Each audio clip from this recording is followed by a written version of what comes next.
connaître. Alors, quand tu dis qu'il y a différentes écoles, aujourd'hui, d'un point de vue peut-être mondial, il existe combien de types de tai chi?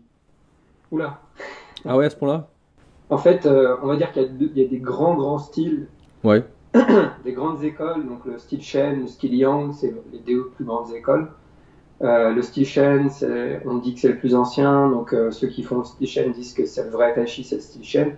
Le style Yang, il est plus récent. Il est censé être dérivé du style Shen. Donc on dit que c'est pas comment dire, l'authentique Tai Chi. Mais Hmm. quand on fait du style Yang, on dit c'est l'authentique Tai Chi. Parce qu'en fait, voilà, on va pas. En fait, je m'en fous un peu de tout ça. Oui, oui, les gardes-chapelle, C'est quoi. des histoires, ouais.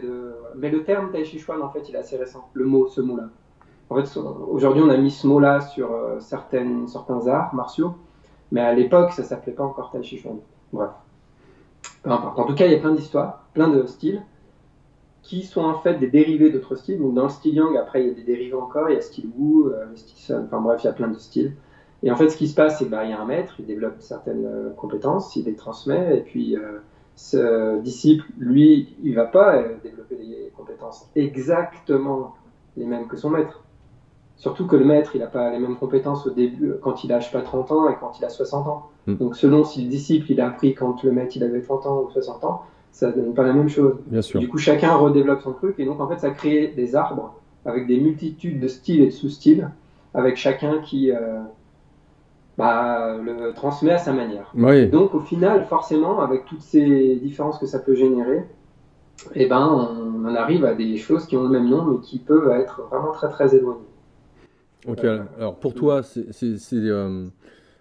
parce que tu peux parler que qu'en ton nom, hein. Donc, Bah pour oui. toi, à travers tout ce que tu avais lu sur le tai chi, et effectivement, d'un point de vue extérieur, entre le tai chi d'une école et puis le tai chi d'une autre école, on pourrait ne pas y voir vraiment de différence.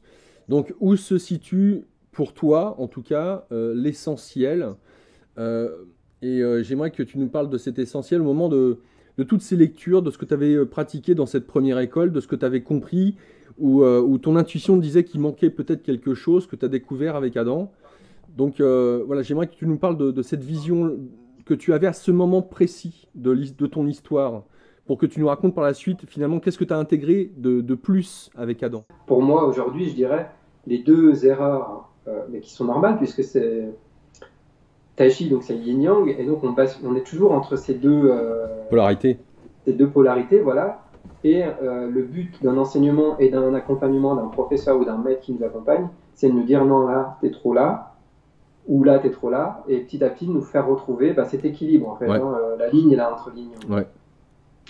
Et donc, les deux erreurs qu'on va trouver généralement dans le Tai Chi, la première, c'est de ne pas se détendre, en fait, de ne pas relâcher, donc d'être trop crispé, donc de faire pas un art vraiment interne, mais de faire un peu comme un art externe. Donc, en fait, du coup, on peut générer énormément de puissance, on peut faire des choses subtiles, etc., mais en forçant. Et l'autre envers du décor, on va dire, ou l'autre problème qu'on peut avoir, c'est l'inverse. C'est-à-dire de faire du tai chi et d'être tellement détendu, etc., que du coup notre structure elle s'effondre et en fait on va s'écraser, le squelette va s'écraser et donc c'est ce que j'appelle du tai chi mou. Et donc quand j'ai vu Adam, c'est la première fois que je voyais chez lui quelqu'un qui en même temps n'était pas du tout mou, c'est-à-dire avait une structure super costaud et tout, mais par contre vraiment bougeait par relâchement et on voyait enfin dans les vidéos en tout cas je voyais que c'était interne jusqu'à ce que je le rencontre et là quand j'ai touché j'ai fait wow. Et là, j'ai fait d'accord. Quand tu dis, Je sens. quand tu dis quand j'ai touché, qu'est-ce que tu veux dire quand j'ai touché quoi, son corps, quoi, la Oui, son corps, pratique? oui, oui. Oui, son corps. Premier stage, en fait. Donc, il vient, il te monte, oui. Par exemple, il met son bras comme ça, puis tu mets les mains dessus. Il fait, tu sens les épaules et tout. Et moi, je sentais que je sentais rien. D'habitude, quand je touche quelqu'un, je sens des tensions dans les épaules, tout le monde. Je crois que j'ai touché deux personnes dans ma vie qui avaient vraiment zéro tension dans les épaules. C'est lui et Andy, qui est son élève, son disciple, on va dire, qui m'a formé aussi à Dyson. Je crois que c'est les deux seuls où vraiment j'ai senti zéro, tu vois, même pas une bribe de tension dans les épaules. Il n'y a rien, il y a vide, quoi. Et donc quand j'ai senti, j'ai fait waouh. Et ce que j'ai senti aussi, ce que j'ai perçu, euh, c'est que c'était très doux et très chaleureux. Quand tu Et parles de donc, doux et chaleureux, excuse-moi, quand tu parles de doux et chaleureux, tu parles toujours du corps ou tu parles de... oui, la sensation au toucher.